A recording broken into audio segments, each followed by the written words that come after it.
Hello, good morning. स्वागत आहे तुमचं माझ्या मराठी ब्लॉग चॅनलवर. मी प्राची. कसे आहात? मजेत ना? मजेतच राहा. तर आज आहे नवरात्र. नवरात्रीचा पहिला दिवस आणि आजच्या दिवशीचा कलर आहे तो पिवळा. तर आज सगळ्यांच्या घरी घटाची स्थापना होणार आहे. आमच्या घरीही घट बसतो. त्यासाठी मी माझं जे घर आहे ते सगळं स्वच्छ करून घेतलं होतं. तर घर स्वच्छ केल्याचा जो काही व्हिडिओ आहे तो मी तुमच्यासोबत शेअर केलेला आहे. तो नक्की तुम्ही चेक करा. आणि आता इथे मी बाकीची जी सकाळची आवरावर होती ती सुद्धा करून घेतली. सकाळचं जे पहिलं काम असतं ती सगळी आवरून घेतली. देव्हारा वगैरे पण स्वच्छ करून घेतलं सकाळी.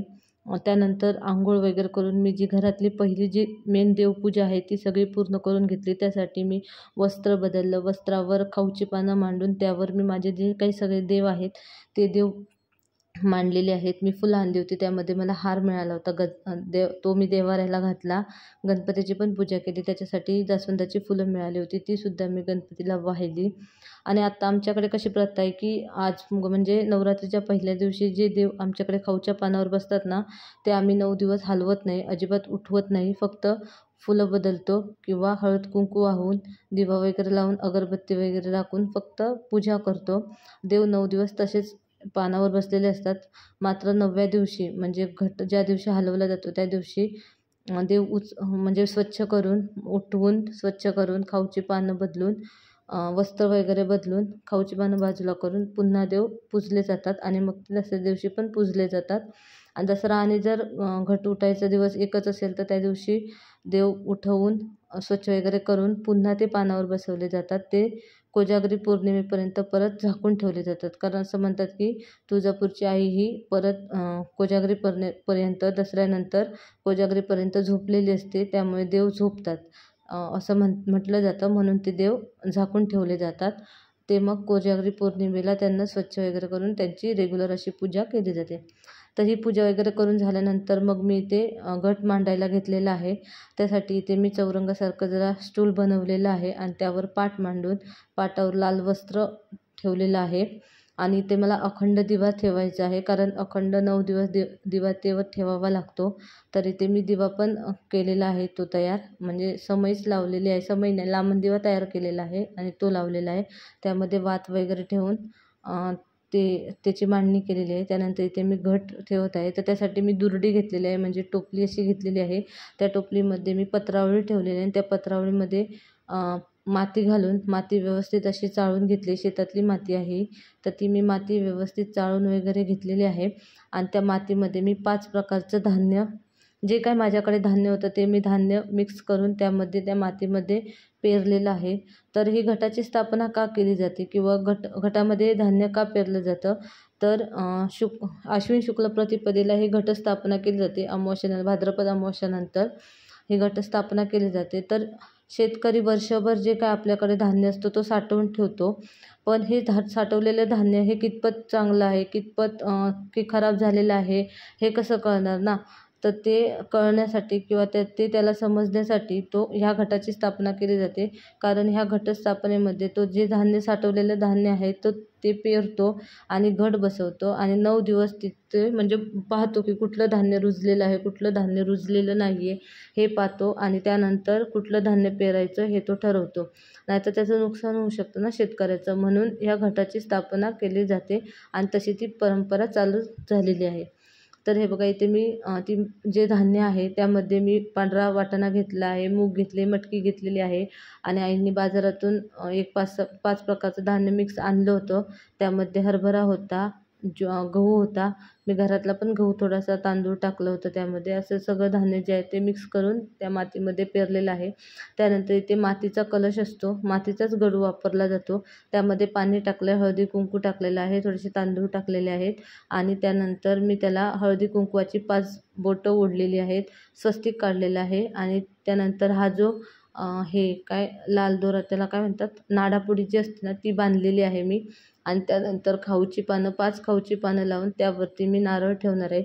इकडे ना काहींच्या घरी नारळ ठेवला जात नाही, तर वाटी ठेवली जाते आणि त्या वाटीमध्ये टाक ठेवला जातो, जो आपल्या कुलस्वामीचा टाक आहे ना तो ठेवला जातो.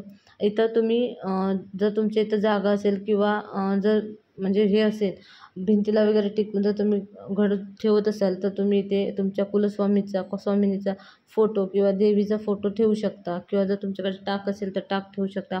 पण मी देवाऱ्याच्या समोरच मांडते ना, त्यामुळे मी हे जे काही सगळे देव आहेत ते देवाऱ्यातच पुजते आणि फक्त खाली घट मांडते. त्यानंतर मी सुपारी ठेवलेली आहे गणपती म्हणून, आणि जे खारीक खोबरं वगैरे जे आहे ना ते खाऊच्या पानावर मांडलेलं आहे. आणि त्यानंतर नैवेद्य म्हणून मी 2 सफरचंद किंवा 5 जर फळं असतील तर फळं ठेवू शकता किंवा केळी ठेवू शकता तुम्ही इथे. तर ती मी मांडते आणि अशा पद्धतीने ही मी घटाची स्थापना केलेली आहे. जशी मला येते, जशी मला माहीत आहे. कारण माझ्या माहेरी असं काही केलं जात नाही. मी हे सगळं जे आहे ना ती सासरी आल्यानंतरच शिकलेली आहे. आमच्या इकडे काही उपवास पण केला जात नाही माहेरी. आमच्याकडे एकच घट असतो आणि तो देवघरात बसवला जातो आणि त्याच सगळं करायचं. आत्तापर्यंत म्हणजे लग्न होईपर्यंत मला असा घट बसवला जातो हे मला काहीच माहीत नव्हतं. मी हे सगळं जे काय ते लग्नानंतर शिकले. आणि आमच्या इथे ना पहिल्या दिवशी खाऊच्या पानाची माळ केली जाते. 9 खाऊची पानं असे दोऱ्यामध्ये ओवून त्याची माळ घातली जाते आणि त्यानंतर तरवडाच्या फुलाची किंवा चंदनाच्या पानांची किंवा झेंडूच्या फुलांची माळ घातली जाते. जशी फुलं अवेलेबल होतील तशी माळ घातली जाते.